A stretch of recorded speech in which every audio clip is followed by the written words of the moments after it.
Tonight, we will be looking at the impact that Minnesotan schools are making for financially struggling students through fundraisers this holiday season. Next, we will be looking at the most latest and unfortunate teenage mental health trends and how both teens and parents can help prevent this crisis to continue to escalate.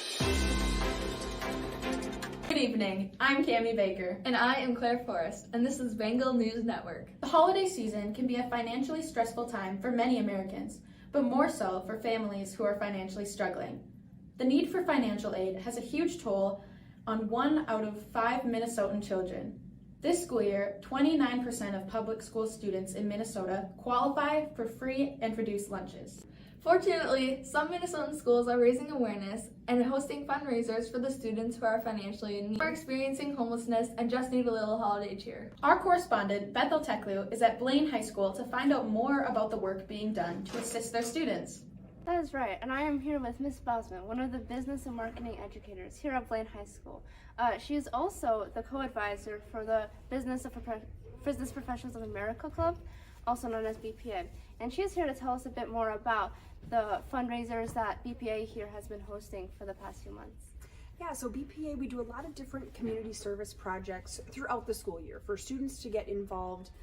Typically, we've got one in the fall, in the winter, and then in the spring. So lots of opportunities for students to help and give back to their community.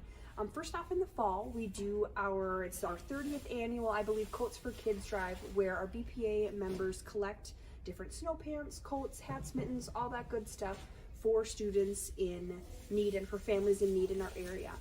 Now we have, like I said, this has been going on for 30 years, so we've collected thousands and thousands of coats that we are able to give back to our community members. We were able to collect 1,100 items this year in actual materials, but then we were also got over $1,500 in cash donations from staff around Blaine High School, so we were able to purchase gift cards from Target, Amazon, Walmart, Cub Foods, all of this other stuff, and it goes directly back to the families and the students of Blaine High School to really make a positive impact on their lives. But the other campaign that we just got done with was our You Have a Friend in Me campaign, where BPA members are able to collect personal hygiene items to fill up this thing called Tiger Takeout that we have here at Blaine High School to help our homeless and financially struggling kids. Wow, thank you so much, Ms. Bosman, for sharing this with us. This sounds like such a wonderful way for students here to get involved.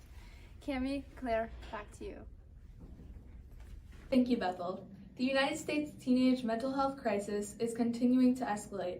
Over the past 5 years, the percentage of teens aged 12 to 17 experiencing at least one major depressive episode rose from about 11% to about 14% per year. Various factors can contribute to the increasing percentage of mental illness among American teens, such as depression. But over the past decade, the most predominant factor appears to be the inflating rise of social media. To learn more about this problem, our correspondent Cindy Kalina interviewed Patty Schochner, the chief medical examiner in St. Croix County, Wisconsin, who also works with the Suicide Prevention Task Force. How is the rise of social media affecting the mental health of teenagers today? It's hindering because they set an impression that everything is positive, positive, positive. So if you're feeling somewhat down and you look at what your friends have out there, it can leave a very negative feeling. Are the impacts of rising mental health illnesses due to social media becoming more evident in teenagers than adults? It's not healthy, especially for young people.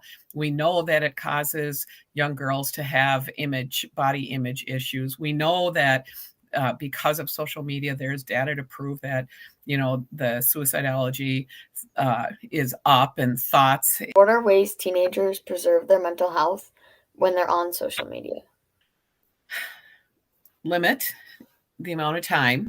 And I think for all young people, if there's toxic people that are on your social media, just get rid of them. Yeah, and that kind of goes into the next one. How can parents make sure their teenagers' social media use is not negatively affecting their mental health? Parents and children should sit down together and go through the phone, because there's also the element of teaching your parents what's on there.